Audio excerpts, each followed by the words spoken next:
And that is lights out. Away we go. Maxi Rodriguez have a great start. Enzo Tebani shouldn't lose out a lot as well. He's even gaining on Maxi Rodriguez, squeezing him into turn 1. And they are side by side into turn 1. Maxi Rodriguez has to back out of it. Gets forced off by Enzo Tebani, who takes lead of the Austrian Grand Prix.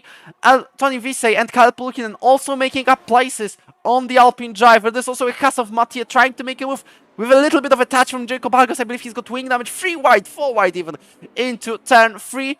Enzo Tebani on the lead of the Grand Prix. Kyle Pulkkinen chasing down Tony Visey, maybe even going for a dive into turn 4. But the Alfa Romeo driver decides to stay right behind him as Jacob Argos is losing place. We could see him with too late of a braking event. There is 3 drivers just taking each other out in the back of the field, but all should recover safely. Not the greatest start for Goring, Chukfuma and Alex. This will definitely be reported as Maximum gets us out already. And although he survived that incident, Rensbon's out as well. He causes out full course yellow, which is a virtual safety car for now. And Garen goes for the pits, hoping for a cheap pit stop or just having weak damage and being lucky. Same as Leon Baumgarten. We've seen definitely cleaner race start in Britain. And Garen basically goes for the mediums, so I don't know what's happened there. Maybe they didn't fix his... Yeah, they didn't fix his front wing. Drive-through penalty for Chibukachkwa makes it a disaster weekend for both Mercedes drivers. Francesco Lago with the fast lap of the race so far. Kyle Pulkkinen breezes past through Anthony Visey to get into second place. And I think he should be even on DRS of Enzo Tebani, but possibly looking for a move on the next straight. He must do it now, and he does it. Little bit of an effort, just to use DRS a little bit. Panos Nicolaidis goes for a move on his teammate. That is very interesting between these two drivers. Visey is closing down on Kyle Pulkkinen though, so he might be completing a move into turn 2 and not really bother. The gap is already 1.7 seconds. He goes down the inside to turn 3 and makes it stick for second position, and I think he's not going to have DRS, so Kyle Pulkkinen might just fight back, which also helps Enzo Tebani if he wants to win for the first time in ERO PS F1. Botta goes for a move on Morgan Mattia. That was a heavy launch from the Romanian. Maybe a little bit of a contact between him and Mattia, who's going for a move around the outside now, and he's backed out of it. Oh no, that is a spin from Visey, who is now losing all of the places down to 11th. You've got that DRS power, so use it to your advantage. You've regained 5% compared to last lap, although you've been using it for quite a bit. He's just a little bit right now. He's going down the inside of the Alfa Romeo driver, and the Formula 2 driver is in second place. So if any F1 teams want to sign him, then this is your talent to do so. Marco Botta on second place now, which is this particular straight. He goes around the outside into turn 4. Marco Botta should not make any moves, and that is correct. Although Kyle Pulkkinen not having the greatest of entries nor exits. Who's also going to the pits, Lago. Now that is early. Is he going for the medium tires? This is now the question we are asking. What is the strategy gamble we now start trying to pull out? And I know I've just missed out on Kyle Pulkkinen being overtaken by Marco Botta, which only loses them time to Enzo Tebani, although Enzo Tebani is probably cruising because he's hasn't gained anything. Kyle Pulkkinen deciding not to make any moves into turn 4 as Jacob Argos goes off. And the great weekend so far may turn into pieces as Panos Nicolaidis is now close to him. Will go around the outside of the Ferrari driver and now down the inside into turn 6.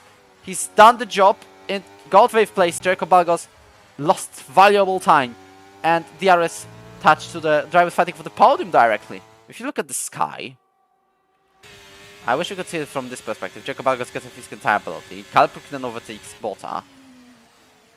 They stopped me from talking about the sky. You can look how kind of dark it got.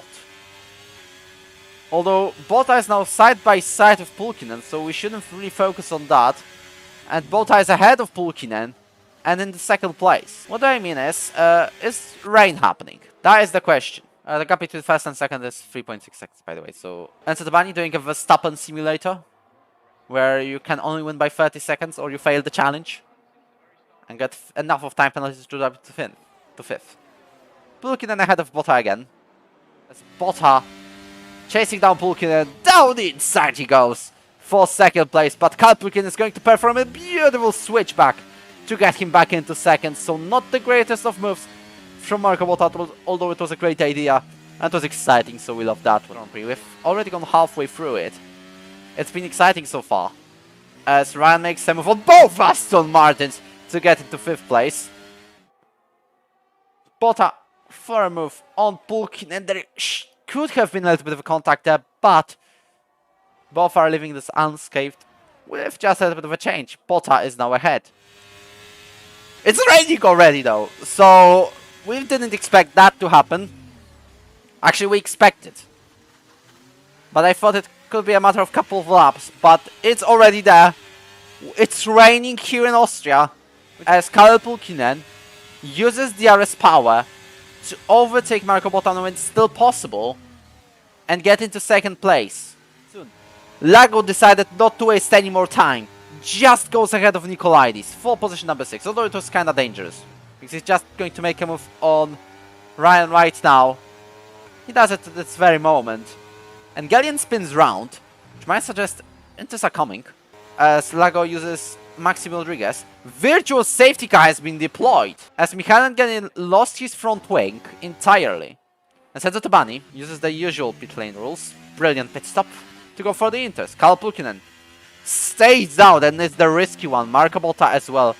Pulkkinen with Bottas both wasted any chance of a race win to go to the pits during the racing. So I don't know what they hoped for a full safety car or for it not to rain, as Tabani gets a 3-second time penalty, but it doesn't really matter now. He's 5 seconds ahead of Balgos, and it's on a cruise way to win today's Grand Prix. This is definitely a crossover episode, because Inter drivers struggle to overtake unless DRS with the drivers, although and the medium drivers cannot drive anymore.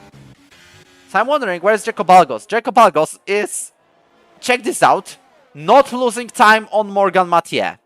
Morgan Mathieu loses time to Jacob Balgos. And Lago goes for a double move down the inside of Mathieu as well, losing more time for him. And that is another 3/10 loss for the French driver. Lago still has DRS. It's still enabled. It still doesn't look like it's going to be wet weather conditions anytime soon. Lago goes for a move down the inside, slides a fair bit, but makes it for 3rd position. And now we'll be chasing down Jacob Balgos. Mathieu loses a place to Pulkkinen. And Conor Ryan goes for it as well on Morgan Mathieu, who is having massive trouble to get the traction. Massive trouble to get the traction, as even Nikolaidis makes a move on him. Lago is surprisingly backing out of any possible moves into turn 1. Now he uses the fact that Balgos got a mid-exit and makes a move on him. Visser physical empathy. Chaos in the midfield. Ryan goes for a move on Pulkkinen again for 4th place. Nikolaidis does the same.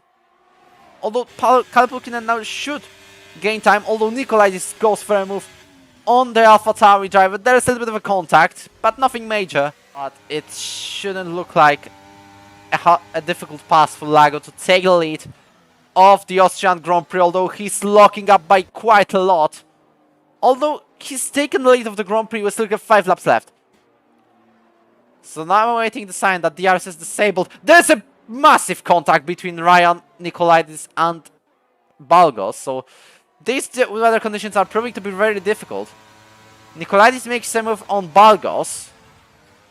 His wing has been involved in a bit of a story between him, Balgos and Nikolaidis.